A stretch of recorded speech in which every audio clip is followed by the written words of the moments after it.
Hello बच्चों, कैसे हैं आप सब लोग। उम्मीद करता हूँ सब ठीक ठाक होंगे। वेलकम है आप सब लोगों का इस वीडियो में। लास्ट वीडियो में हमने प्रॉपर्टीज़ ऑफ स्क्वायर रूट के पहले पार्ट को कवर किया था और आज की इस वीडियो में हम कुछ और प्रॉपर्टीज़ हैं जिसको हम आहिस्ता आहिस्ता एक एक करके समझेंगे। और वो कौन कौन सी प्रॉपर्टीज़ हैं। याद रहे कि ये अभी तक फर्स्ट चैप्टर चल रहा है, unit number 1 real and complex number. उसी के अंदर ये चीज़ें हैं जिसको हम कवर करते जा रहे हैं। जब हम प्रॉपर्टीज़ ऑफ स्क्वायर रूट पढ़ लेंगे देन हम 1.3 की एक्सरसाइज की तरफ मूव करेंगे, उसको सॉल्व करेंगे। लेकिन ये जो टॉपिक्स हैं, ये टॉपिक्स समझना बहुत ज़रूरी है और इनके कॉन्सेप्ट, कुछ और भी कॉन्सेप्ट 1.3 को स्टार्ट करने से पहले हैं, उन सबको हम कवर करेंगे। और आज की वीडियो में हम कवर करते हैं प्रॉपर्टीज़ ऑफ स्क्वायर रूट का सेकेंड पार्ट। सबसे पहले कौन सी प्रॉपर्टी है हमारे पास एक प्रॉपर्टी है जिसमें कहते हैं कि अगर आपके पास कोई नंबर ए है और उसके ऊपर nth रूट लगा हुआ है और वो मल्टीप्लाई हो रहा है किसी दूसरे नंबर से और उसके ऊपर भी सेम nth रूट लगा हुआ है, देन ये इक्वल हो सकता है, ये इक्वल हो सकता है किसके, इस चीज़ के। अगर हमारे पास नंबर ए है और नंबर बी है, दोनों नंबर मुख्तलिफ हैं लेकिन इनके ऊपर लगने वाला रूट nth है, मतलब इसके ऊपर भी सेम रूट है, इसके ऊपर भी सेम रूट है, देन और इनके बीच में अगर ये मल्टीप्लिकेशन की साइन है, देन हम क्या कर सकते हैं, इन दोनों रेडिकेंड को मल्टीप्लाई करके यहाँ पर लिख दें और इन दोनों के ऊपर एक ही रेडिकेंड लगा दें। एक ही रेडिकल कौन सा, यहाँ पे अगर nth है, सपोज करें अगर यहाँ पे 3 है, यहाँ पे 3 है, तो हम यहाँ पे भी 3 लगाए थे।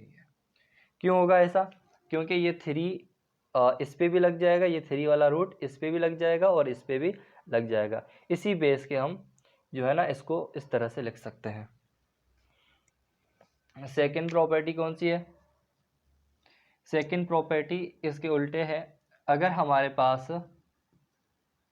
नॉमिनेटर में कोई नंबर है और उसके ऊपर nth रूट अप्लाई हो रहा है और डिनोमिनेटर में कोई नंबर है और उसके ऊपर भी nth रूट अप्लाई हो रहा है, देन ये प्रॉपर्टी कहती है अगर ये दोनों नंबर डिफरेंट हैं लेकिन इनके ऊपर लगने वाला रूट जो है ना वो सेम है, मतलब सेम नंबर का है, सेम इंडेक्स का है। अगर ये nth का है तो ये भी nth का होना चाहिए, अगर ये 3 का है देन ये भी 3 का होना चाहिए। अगर ये दोनों सेम हो ऊपर नीचे से देन आप इसको एक ही बार अप्लाई कर सकते हैं जो कि होल में आ जाएगा।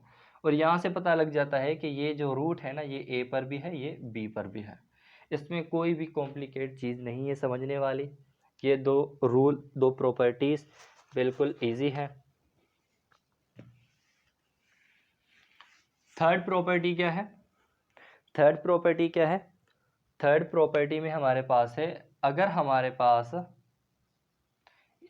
कोई नंबर है ए और उसके ऊपर पावर है m और इसके ऊपर कोई nth रूट अप्लाई हो रहा है, तो ये इक्वल है किस चीज़ के, या इसको हम लिख सकते हैं कुछ इस तरह से। बिल्कुल सही है। अब ये कैसे हो रहा है थोड़ा मैं आपको ये एक्सप्लेन करके बताता हूँ। देखें, अगर हमारे पास नंबर होता है 4 और इसका स्क्वायर रूट इस तरह से होता है और हम इसको लिख सकते हैं इसके आंसर इसको। अब ये किस तरह से पॉसिबल हो पाता है, वो इस वजह से कि अगर हम देखें 4 को हम इस तरह से भी लिख सकते हैं और इस स्क्वायर रूट को हम 1/2 भी लिख सकते हैं। 1/2 क्यों लिखेंगे, क्योंकि इसकी जो इंडेक्स है वो 2 है। अगर क्यूब होता तो 1/3, अगर 4 होता तो 1/3। आई समझ में, हम इस तरह से लिख सकते हैं, सही है ना। और 2 को ऊपर लिख सकते हैं, मतलब अब ये 2 यहाँ से चला जाएगा और ये 2 1 से मल्टीप्लाई होके ये, तो मतलब पावर ओवरऑल क्या बनेगी, ओवरऑल पावर जो बनेगी 2/2 जो कि बराबर है 1 के, सही है। कुछ इस तरह से ही इसके ऊपर जो m है, इसके ऊपर जो m है, और ये जो रूट है इसको हम 1/n करके 1/n करके इस पावर से मल्टीप्लाई कर सकते हैं। अब 1/n जब यहाँ पे आ जाएगा तो ये जो m है ना, ये 1 से मल्टीप्लाई हो जाएगा, m/n हो जाएगा, m/n हो जाएगा। समझ में आ गया आपको? इसी तरह से ये सारी प्रॉपर्टीज अप्लाई होती जाएंगी। ओके, फोर्थ प्रॉपर्टी क्या है? फोर्थ प्रॉपर्टी क्या है?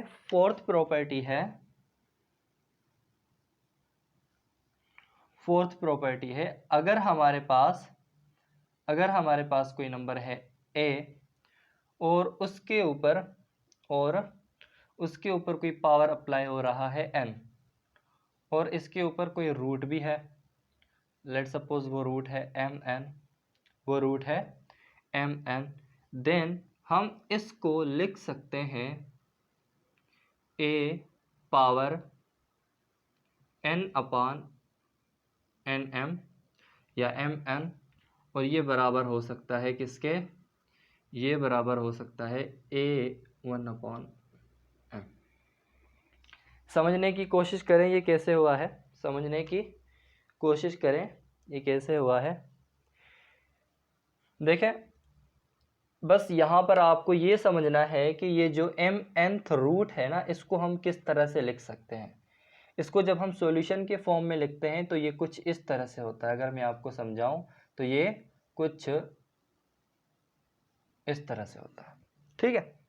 ये पावर है तो ये पावर से जाकर मल्टीप्लाई होता है। अब यहाँ पर क्या होगा कि a/n ऑलरेडी हमारे पास मौजूद है इसके अंदर एज अ रेडिकेंट, तो ये जो इसका रूट है, कौन सा mnth रूट है, वो यहाँ पर जाकर मल्टीप्लाई हो जाएगा, mnth रूट यहाँ पर जाकर मल्टीप्लाई हो जाएगा, और ये n जो है ना, ये 1 से मल्टीप्लाई होकर ऊपर चला जाएगा।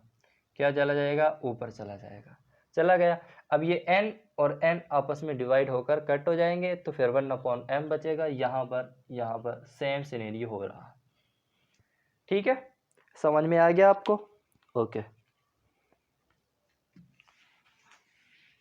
नेक्स्ट प्रॉपर्टी कौन सी है? नेक्स्ट प्रॉपर्टी हमारे पास जो है, ये मैं आपको देख कर यहाँ पर बताता हूँ, मुझसे याद नहीं हो पा रही। फिफ्थ प्रॉपर्टी जो हमारे पास है वो कुछ इस तरह से है।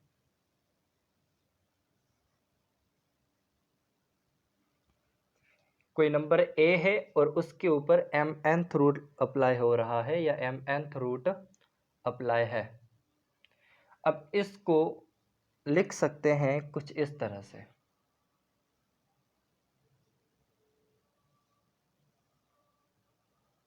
ठीक है। इसको हम इस तरह से भी लिख सकते हैं, और इसके अंदर चीज को हम इस तरह से लिख सकते हैं। किस तरह से? इस तरह से। ऑब्वियस है, कोई बड़ी बात नहीं है। मैं आपको एक्सप्लेन करता हूं कि ये किस तरह से लिख पा रहे हैं हम इसको, ठीक है। चले जी, मैं आपको एक्सप्लेन करता हूं। देखें, अगर आप यहाँ पर देखें तो हम इस चीज को कुछ इस तरह से नहीं लिख सकते, इस तरह से नहीं लिख सकते हैं ना। तो फिलहाल के लिए क्या कर रहे हैं, m को यहाँ पर नहीं लिख रहे, mth रूट को छेड़ नहीं रहे, हम सिर्फ और सिर्फ 1/nth को यहाँ पर लेके आ रहे हैं और m को यहीं रहने दें। जब m को यहीं रहने देंगे मतलब तो रूट भी रहेगा, सही है ना। सिर्फ और सिर्फ हमने nth वाले रूट को यहाँ पर छोड़ दिया है। अच्छा, अब सिर्फ और सिर्फ इस चीज को देखें आप, 1/nth, ये कब होता है? ये तब होता है जब किसी नंबर के ऊपर nth रूट अप्लाई हो रहा। अब इसी चीज़ को हम इस तरह से लिख सकते हैं, इसीलिए हम इस फॉर्म को हमने इस तरह से लिखा। कहाँ पे लिखा है? यहाँ पे लिखा है। देखें, हमने इसको कन्वर्ट करा इसमें, और इसको हमने लिख दिया इस फॉर्म में। ईजी है, और इसके ऊपर ऑलरेडी ये अप्लाई हो रहा था, वो ऑलरेडी मौजूद है, सही है। अच्छा, अब देखें, ये कनेक्शन और ये कनेक्शन कुछ सिमिलर नहीं लग रहे। इसीलिए m और n मल्टीप्लाई हो गए, वापस इस फॉर्म में आ गए और फिर हमने इसको इस तरह से लिख दिया। ठीक है, ठीक है, कोई कॉम्प्लिकेशन नहीं है, कोई कॉम्प्लिकेशन नहीं है, बिल्कुल इजी है। 6 प्रॉपर्टी क्या है? 6 प्रॉपर्टी क्या है? 6 प्रॉपर्टी है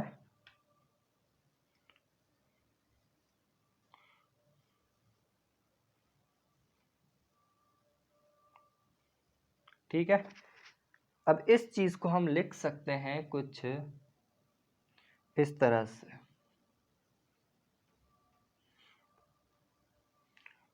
और कुछ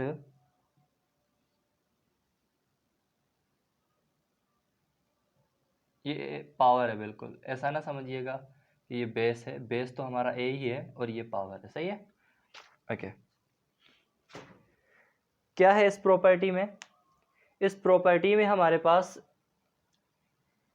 nth रूट के अंदर एक और nth रूट अप्लाई हो रहा है एक रेडिकेंड के ऊपर।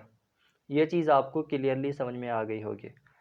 अब चूंकि ये रूट और ये रूट, इन दोनों की इंडेक्स सेम है, यहाँ पे भी nth है, यहाँ पे भी nth है। लेट्स सपोज ये भी 3 है, ये भी 3 है।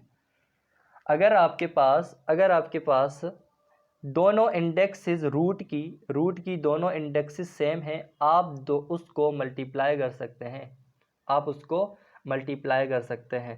अब यहाँ पर दोनों वेरिएबल सेम हैं, ये भी n है, ये भी n है, n मल्टीप्लाई n स्क्वायर हो गया, सही है।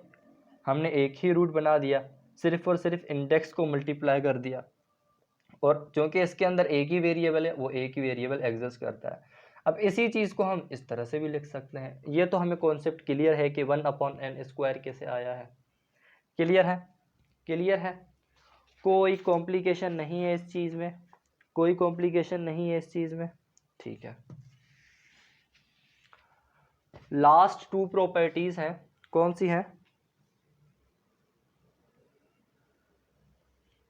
कौन सी प्रॉपर्टी है? a पावर n के ऊपर nth रूट अप्लाई हो रहा है। सिंपल है, क्या होगा? a पावर n ऑलरेडी है, और ये nth रूट को हम इस तरह से लिख सकते हैं, n चला जाएगा n में तो वापस क्या बचेगा? n। और यहाँ पर भी ये कह रहा है कि इसको हम लिख सकते हैं एज एन है। क्लियर है? ओके। 8th प्रॉपर्टी क्या है?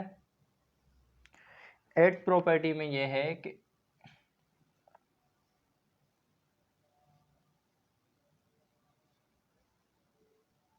मुझे बताएं, ये चीज़ सेम नहीं है। अब ये चीज़ बराबर है, ये इक्वल है 1 के, तो ये भी इक्वल है 1 के, 1/1 मतलब 1 के इक्वल है। यही प्रॉपर्टी 8th वाली है। तो बच्चों इस वीडियो में हमने क्या पढ़ा है? इस वीडियो में हमने स्क्वायर रूट की कुछ प्रॉपर्टीज़ जो कि पावर के बेस पे, nth रूट के बेस पे थी। मतलब nth क्या है हमारे पास? ये जो n होता है ये हमारे पास इंडेक्स है। अब लाजमन नहीं है कि हम पूरी एक्सरसाइज में या कहीं पर भी nth के हिसाब से पढ़ेंगे, नहीं। ये nth रिप्रेजेंट करता है किसी भी रूट को। ये 3 भी हो सकता है, ये 4 भी हो सकता है, ये 2 भी हो सकता है, 5 6। अब इसको क्या पढ़ते हैं? अगर 3 है तो क्यूब रूट, 4 है तो फोर्थ रूट, 2 है तो स्क्वायर रूट, 5 है तो फिफ्थ रूट। तो इस तरह से हमारे पास कोई क्वेश्चन आ सकते हैं, या तो फिर हमसे कोई प्रॉपर्टी पूछी जा सकती है, या इसको सोल्व करने के लिए दिया जा सकता है। सपोज कर लें अगर हम इस चीज़ को सोल्व करें, हमारे पास a की वैल्यू है 3, a की वैल्यू है 3, और ये इंडेक्स है, ये जो स्क्वायर है, लेट सपोज स्क्वायर तो नहीं कह सकते इसको, ये जो पावर है ना, लेट सपोज ये भी है 3, और यहाँ पे ये जो रूट है ना, ये भी 3 है, ये भी 3 है। तो हम इसको 1/3 लिख सकते हैं, 3 चला जाएगा 3 में, ये वापस 3 बच गया। मतलब जो रेडिकेंड था वही आंसर आया, जो रेडिकेंड था वही आंसर आया, सही है। तो ये इस तरह से कुछ चीज़ें अप्लाई होंगी, और जब हम इसकी एक्सरसाइज सोल्व करेंगे तब हमें पता लगेगा। तब अब क्या करेंगे? अब कुछ और कॉन्सेप्ट है जिनको हम कवर करेंगे 1.3 से पहले। तब तक के लिए अल्लाह हाफिज़।